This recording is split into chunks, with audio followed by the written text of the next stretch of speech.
Assalamualaikum warahmatullahi wabarakatuh. Apa kabar anak-anak hari ini? Semoga semuanya dalam keadaan sehat walafiat ya. Amin. Pada kesempatan kali ini, kita akan belajar tentang teks eksplanasi. Nah, di teks eksplanasi ini, kita akan belajar tentang yang pertama, mengidentifikasi informasi dalam teks eksplanasi. Yang kedua, mengonstruksi informasi dalam teks eksplanasi. Yang ketiga, menganalisis struktur teks eksplanasi, serta mengembangkan teks eksplanasi dengan memperhatikan struktur yang ada. Apa sih teks eksplanasi itu? Apa kalian pernah mendengarnya?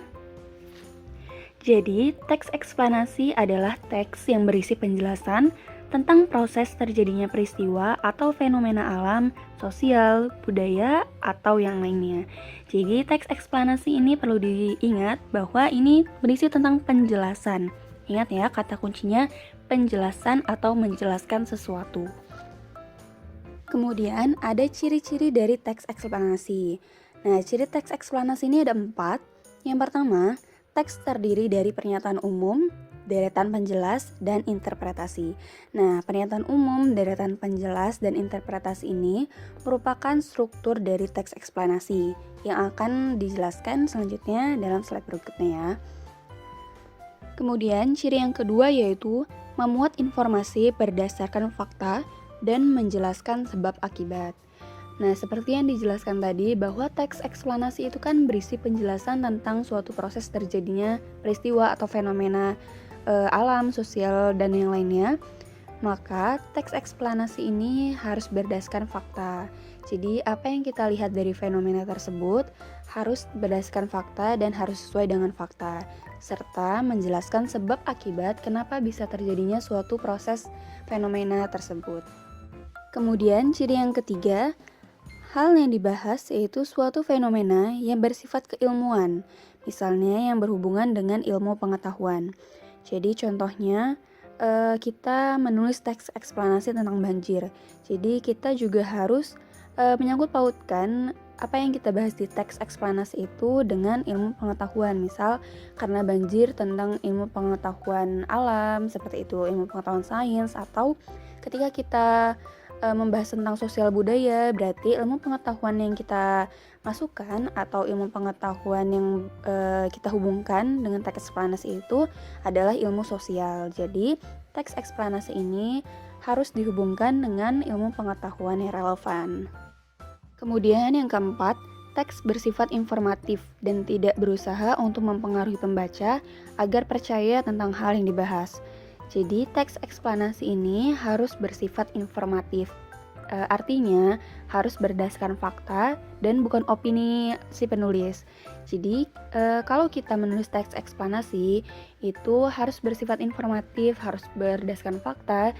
Jadi kita tidak menggiring opini, kita tidak menggiring pembaca untuk mempercayai apa yang kita tulis tersebut. Kemudian di sini ada mengidentifikasi informasi penting teks eksplanasi. Nah, ini cara mengidentifikasi informasi penting dalam teks eksplanasi. Yang pertama yaitu membaca teks dengan seksama. Kemudian yang kedua, memahami makna setiap kalimat yang ada dalam teks. Selanjutnya, menentukan kalimat utama pada setiap paragraf. Yang keempat, menentukan gagasan utama atau ide pokok. Yang kelima, menandai kata-kata kunci. Dan yang terakhir, merumuskan inti kalimat. Jadi, karena teks eksplanasi ini menjelaskan tentang proses terjadinya suatu peristiwa atau fenomena, jadi di dalam teks eksplanasi pasti memiliki informasi-informasi penting yang ada di dalamnya. Jadi, kita harus mengidentifikasi informasinya dengan ke-6 cara tersebut. Kemudian, di sini ada struktur teks eksplanasi. Ada 3, yaitu pernyataan umum, urutan sebab akibat, dan juga interpretasi.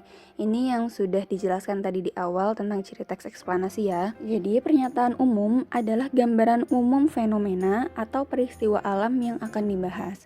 Jadi ketika kita akan menulis teks eksplanasi, kalimat atau paragraf yang pertama yang akan kita tulis yaitu pernyataan umum. Karena di sini hanya berupa pernyataan umum saja, atau penjelasan secara singkat tentang suatu peristiwa atau fenomena yang akan kita bahas di teks eksplanasi. Nah, pernyataan umum ini poin pernyataan umum bisa mengangkat tentang proses bagaimana sebab akibat itu terjadi. Jadi ini pernyataan umum ini bisa berupa jembatan ke urutan sebab akibat. Kemudian struktur yang kedua yaitu urutan sebab akibat. Nah, ini berisi mengenai uraian tentang peristiwa atau apa yang telah terjadi yang disajikan secara urut atau bertahap dari yang paling awal hingga yang paling akhir. Nah, jadi struktur yang kedua ini setelah kita mengetahui secara umum fenomena yang mau dibahas di teks eksplanasi, nah pada bagian sebab akibat ini dijelaskanlah tentang penyebab dan akibat yang ditimbulkan dari fenomena tersebut. Nah, kamu bisa melakukan deskripsi dalam beberapa paragraf terkait sebab dan juga akibatnya.